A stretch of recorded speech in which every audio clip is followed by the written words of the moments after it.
Boa noite, pessoal do EJA. Meu nome é Caleb Erickson. Eu vou ser o professor de história de vocês durante esse bimestre e provavelmente até o fim do ano, né? Eu espero que a gente conduza isso da melhor forma, né? Durante o período de pandemia, a gente sabe que é difícil, mas a gente vai tentando conduzir aí, né? Eu preparei uma explicação aqui para vocês e eu vou dividir ela em três partes, provavelmente. No entanto, as três eu acredito que vão ficar bem pequenas e o conteúdo da semana está meio dividido nessas três partes. Então, seria interessante que, mesmo que você for fazer por semana, você assistisse os três vídeos, porque as questões que eu bolei e mandei para vocês resolverem, elas não estão necessariamente, tipo, a primeira semana tá no primeiro vídeo, ou a segunda semana tá no segundo vídeo, não. Tá tudo meio embolado, porque por lá eu deixei as questões mais bagunçadas e aqui eu deixei as coisas um pouquinho mais separadas. Mas isso é uma estratégia para fazer vocês assistirem os vídeos. E realmente eu acho que eu vou responder todas as questões que eu pus lá nos vídeos, porque eu sei que o EJA constitui de pessoas que trabalham, então realmente eu acho que vídeo fica mais fácil do que eu mandar textos para vocês lerem. Vocês podem ver que nas questões realmente eu tentei não colocar texto a mais, a não ser textos para recomendação, se alguém quiser se aprofundar mais. É, Inicialmente, eu queria explicar, dar uma explicação assim, bem breve sobre os povos ameríndios. Quem que eram os povos ameríndios? Eram os povos que a gente chama de pré-colombianos. Por quê? Porque, como vocês devem ter... eu acho que vocês ainda não estudaram isso, mas vocês vão estudar sobre as grandes navegações. Eu mesmo vou falar um pouquinho sobre isso, que é exatamente a conquista da Europa sobre a América, porque a gente chama de descoberta, né, de nossa, Pedro Álvares Cabral chegou no Brasil e descobriu o Brasil, ou Cristóvão Colombo descobriu a América, como se não existisse ninguém aqui. No entanto, a gente tem várias civilizações que já habitavam essas terras e que tinham organizações complexas e organizações diferentes entre si. Então a gente não pode ignorar essas pessoas. São pessoas que habitavam essas terras há milhares de anos, desde daquilo que vocês estudaram lá, ó, da expansão inicial, onde o homem sai da África e vai andando, andando, andando e ocupando o mundo todo. Passa pela Europa, passa pela Ásia e chega na América. Eles já estavam aqui, eles já tinham constituído sociedades assim muito interessantes. E o que eu vou tentar fazer é dar uma explicação assim, muito breve. Claro que não dá para aprofundar em nenhuma delas, né? Até porque não é esse um objetivo das aulas. Mas eu vou tentar dar um panorama assim, bem geralzão mesmo sobre quais as principais tribos e quais as diferenças entre elas e tal. E se surgir alguma dúvida, vocês podem me perguntar lá pelo WhatsApp. É, Vamos lá. Na América Espanhola, que são nos locais que vão ser conquistados pelos espanhóis, a gente teve muitas tribos. Em todas a gente tem uma quantidade inominável de tribos e antes de iniciar é bom falar que como é que a gente faz esse tipo de pesquisa, né? Como que se como que se como que a gente tem acesso a essas informações, porque a maioria dessas tribos elas foram extintas.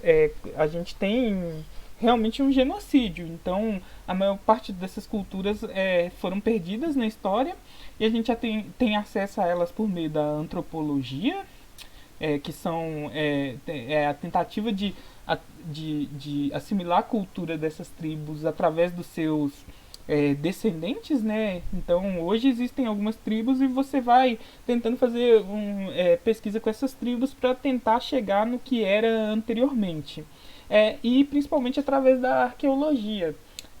Na América Espanhola a gente ainda tem um acréscimo de que a maioria dessas tribos eram tribos que de certa forma não tinham desenvolvido algum nível de escrita. Então a gente tem algumas fontes escritas, principalmente fontes depois do contato com os espanhóis.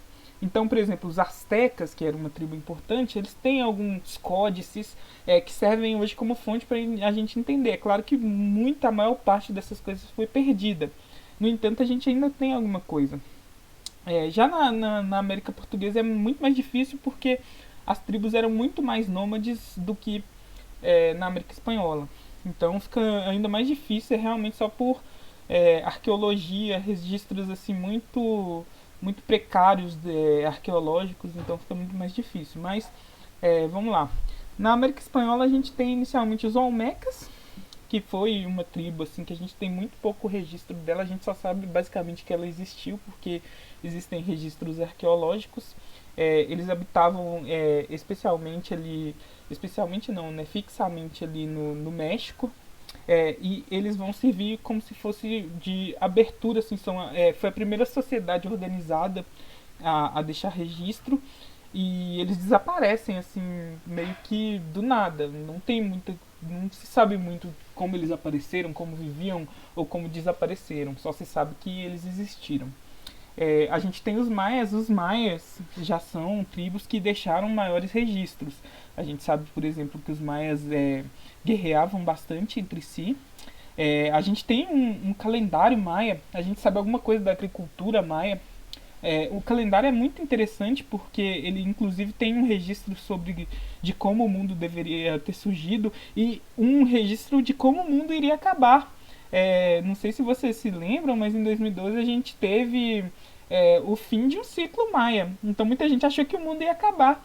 Isso é baseado num calendário, porque o calendário maia, ao invés do nosso calendário que anda só para frente, ele é um calendário cíclico, então ele tem ciclos. E em 2012 um desses ciclos se fechava, segundo as contas que alguns estudiosos fizeram, um desses ciclos se fechava em 2012. Então muita gente acreditava que o mundo iria acabar em 2012. Não acabou, mas isso não quer dizer que os maias estavam errados, era simplesmente um fim de algum ciclo. Os maias também desapareceram provavelmente, ou existem duas hipóteses para o desaparecimento dos maias. A primeira é que acabou os recursos da onde eles viviam, então a escassez foi ocasionando com que outros saíssem da cidade, ou deixassem aos poucos. A tribo foi acabando e alguns foram morrendo.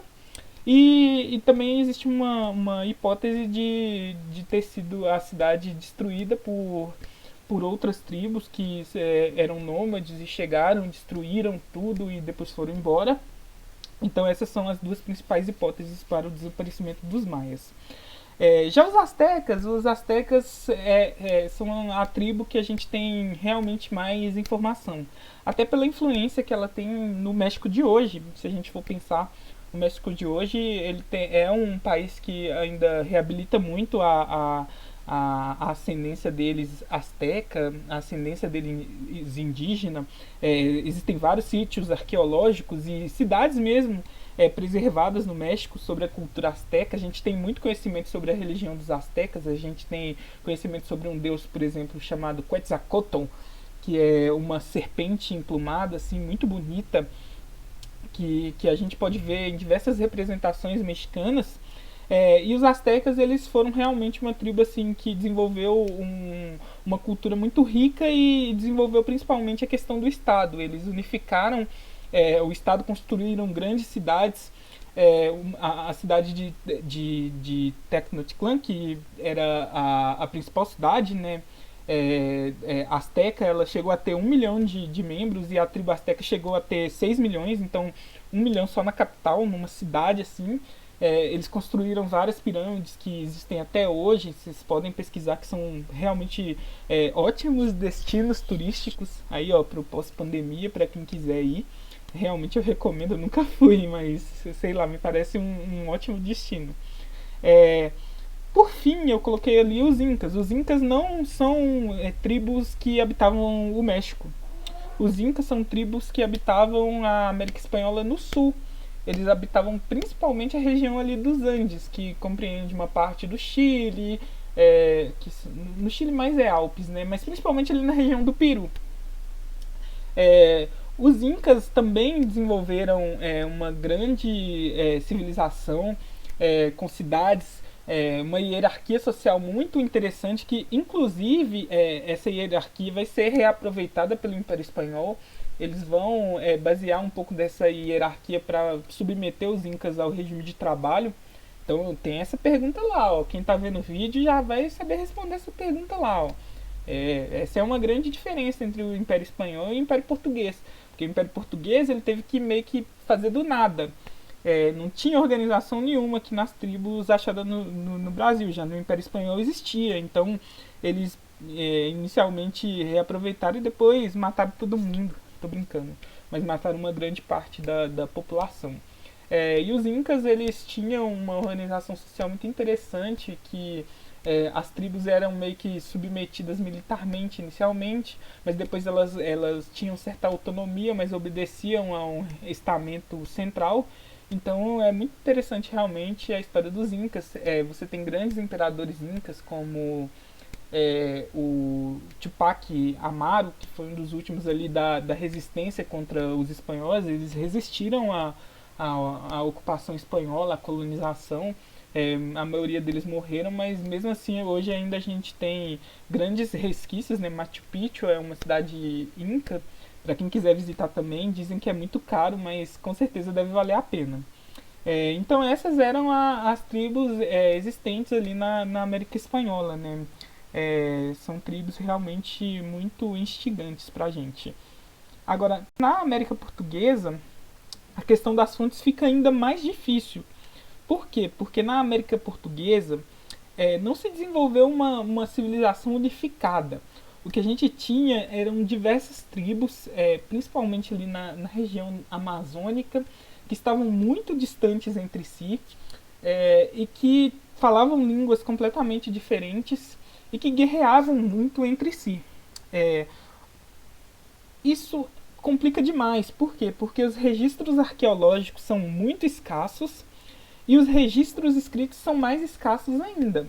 Então, as tribos que a gente vai ter mais acesso são realmente as que tiveram um maior contato com os portugueses, que são os tupinambás. Porque os tupinambás eles habitavam uma região mais litorânea, ou seja, habitavam a região da Bahia, a região ali do Rio de Janeiro, a região do Espírito Santo. Então são as tribos que quando os portugueses chegam, eles travam o primeiro contato. Então a maioria dos registros que a gente tem são de fontes portuguesas. São fontes, por exemplo, sei lá, do Pero Vaz de Caminha, que é o cara que veio junto com o Cabral, e que ele chegou e escreveu lá na carta, olha, os índios são tal, de tal forma, ou seja, uma fonte por terceiro. A gente não sabe o que aquele índio realmente pensava, que ele achava sobre o mundo. A gente tem o registro dos portugueses olhando para aqueles índios. Então são registros assim muito difíceis da gente ter uma noção. A gente sabe que são tribos muito complexas, com formas de cultura. A gente tem o registro de que eles eram politeístas, então eles tinham uma grande quantidade de deuses que eles adoravam. E os indígenas no Brasil, eles depois a gente tem uma maior assimilação da cultura portuguesa, né? Os espanhóis eles mataram muito mais indígenas que os portugueses. No entanto, os portugueses mataram muito indígena também. Mas os indígenas eles tiveram uma maior abertura. Então houve uma integração maior do indígena na sociedade portuguesa do que na espanhola. Então hoje a gente tem bastantes tribos indígenas ainda que resistem, né? Se eu não me engano são mais de 200 e mais de 400 mil indígenas ainda sobrevivem, mas realmente se perdeu a maior parte do registro cultural dessas tribos antes do contato. E realmente essas tribos que adentraram mais ao Amazonas, elas foram aos poucos sendo extintas, tanto por morte causada por baioneta, quanto por morte causada por doença, né? Então é algo assim realmente muito difícil da gente mensurar, mas que com certeza vale a pena a gente falar sobre isso, porque é uma questão que ainda está presente. Até hoje os indígenas lutam pela demarcação de terra e lutam também pela preservação da sua cultura, né? Então é isso, essa é a primeira aula. Eu usei como referência bibliográfica esse livro, que é um livro didático, mas muito, muito, muito interessante. E qualquer dúvida vocês podem realmente me chamar no WhatsApp aí que eu vou tentar sanar da melhor forma possível.